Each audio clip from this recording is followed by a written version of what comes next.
Iki dua malaikat berdiskusi, berdialek. Kowe roh sing haji tahun iki piro? Qala la ora. Sing kita jawab qol situ mi'ati alfin. Sing kaji saiki 600 sen.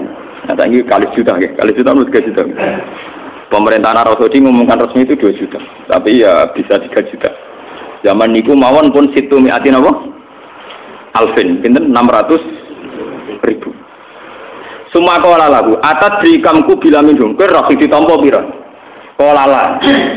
Dari malaikat yang ngerti Arab, kol sitatu anfusin, contoh 600 sing ditampa mau pinten 6 perang meri. Tenang betul-betul.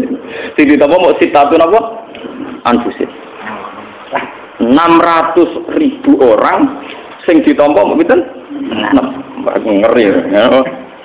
Kita tahu kaji Markus, kaji bisnis, paham ya? Kaji nekat warisan sengketa, kaji kok kan ditampa bicara nih. Kaji bisnis. Kaji warisan tanah kita, kaji bonus kok pejabat dibeli duit korupsi, kaji dana abadi apa umat, kaji bisnis catering, bener 600.000 ditampa mau sitatu apa anfusin mon ngeri tenan.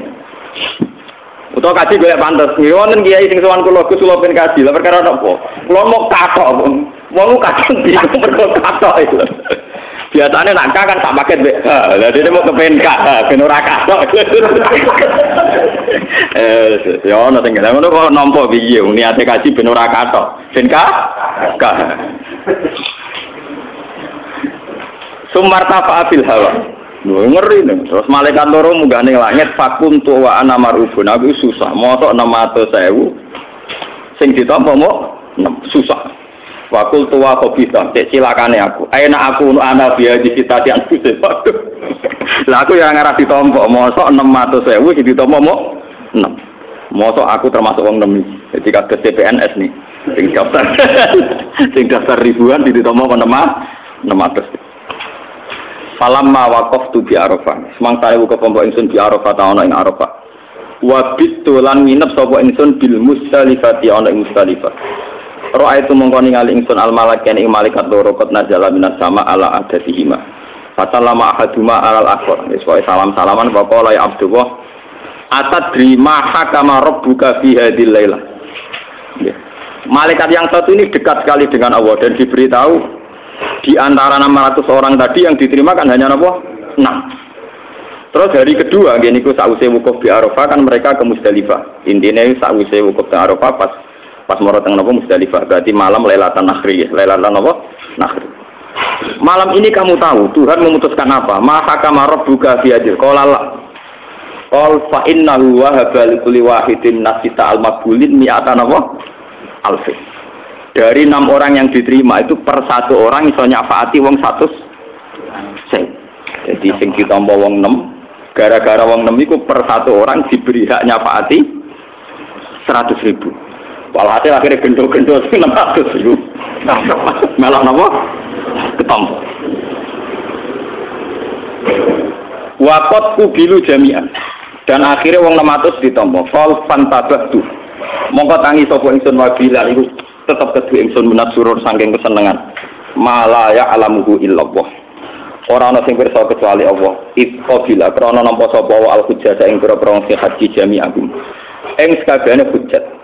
Wa mana kagum lan paring sapa wa ing hujjat biron ing kaapiane wajudan lan kelomanane iki biron ing kaapiane wajudan lan kelomanane walam ya jalan orang gawe sapa apa minhum saking wau sing wong sing hujat-hujat wau syatlian wong sing cilaka wala mahruman lan ora wong sing den alang-alangi sang rahmat wala matrudan lan ora wong sing ditolak niki cerita-cerita napa cerita-cerita alam roh. Tapi ini rumah tenan. Ben sampean dimatur nuwun mbek ulama, mbek wali. Cerita-cerita alam roh. Jadi sing haji misalnya saya kira 2 juta, kira-kira sudah ditompo. Nak 600 semua uang 2 juta mudah kira. Ya rolasan 20 sing kira-kira tompo 20. Ini bukan teori bikin-bikinan khas-khas klenik mboten atau khas-khas dunia spiritual rohani mboten. Memang itu nyata. Nyatanya nyata nih. Kalau cerita gitu sampean ngerti mazhab para ulama. Tiap kita mate kayu ulama mesti ana kata bisirri asrorihi atau bi asrori ulu. Ini perlu kula terangkan. Imam Syafi'i itu termasuk aneh dalam hal menentukan kenapa Jumatan wajib 40. Jadi Imam Syafi'i itu seorang pakar fikih dan kebanyakan beliau memutuskan dengan teori usul fikih.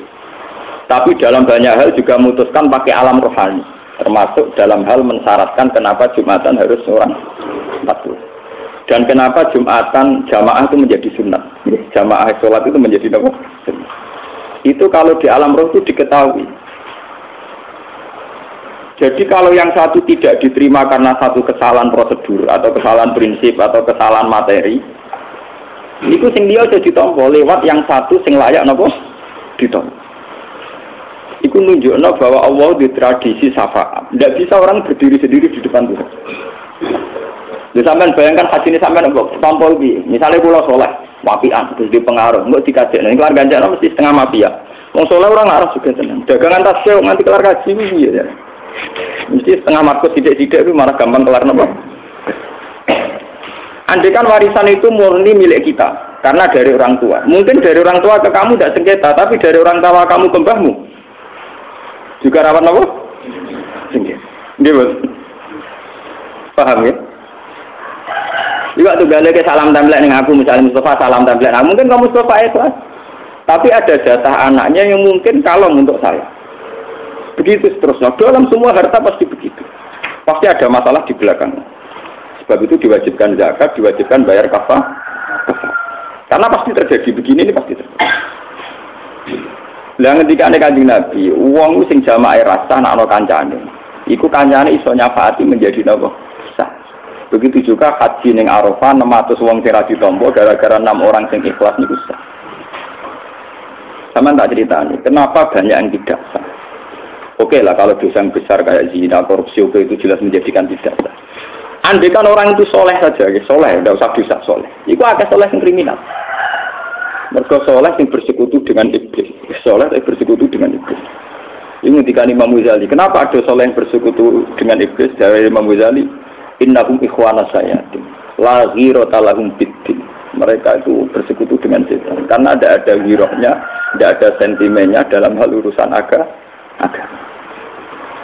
Dan mayoritas kesalahan kita itu begitu. Ya, kesalahan kita itu begitu. Misalnya contoh ngeten nih. Misalnya contoh paling. Mana sampai gedeng Darul Arkom teman-teman gedeng PKS itu rapati bener. Baik aliran sesat lah. Kayak Darul Arkom dulu di Indonesia pernah divonis apa? Sesat. Karena kita butuh hero. Nyata misalnya contoh paling gampang. Wong soleh-soleh kok Mustafa Ruben ini Robil Jatuh ya biasa. Orang Universitas Kristen Nabi biasa. Orang rumah sakit Kristen Nabi biasa. Itu beda dengan orang soleh kota yang di duit. Senajan contoh juga. Bukan, masjid Islam atau gereja. Bisa rumah sakit Islam mengkas-mengkis rumah sakit Kristen Nabi. Bisa masjid Kalabi ambil gudang. Nah, kesalehan yang tidak punya hira ini tentu susah diterima karena kita hidup di alam nyata. Ini rumah nonton. Sebab itu kesalehan ini butuh dikontrol, katrol kesalehan yang punya hira. Jadi kesalehannya orang yang punya hira. Karena kesalehan pasif ini tentu merugikan Islam. Ya nek delok ning TV wong ketunan pegawaiane tahajud salat duha, mau terima dadi supir. Mungkin ku keluarin tak sing ngongkon wong katoan cetak beliau ora tau so. Karena dia majikan tetap harus dipanggil tuan putri. Sementara dia orang soleh, dia sholat. Hanya karena kurang SDM, kurang giroh, nasibnya alhamdulillah penting kerja halal. Ngono ta. Padahal juga majikan itu tidak blosor gak dihitung haram. Oh soleh gak sensitif gitu. Soleh kan apa?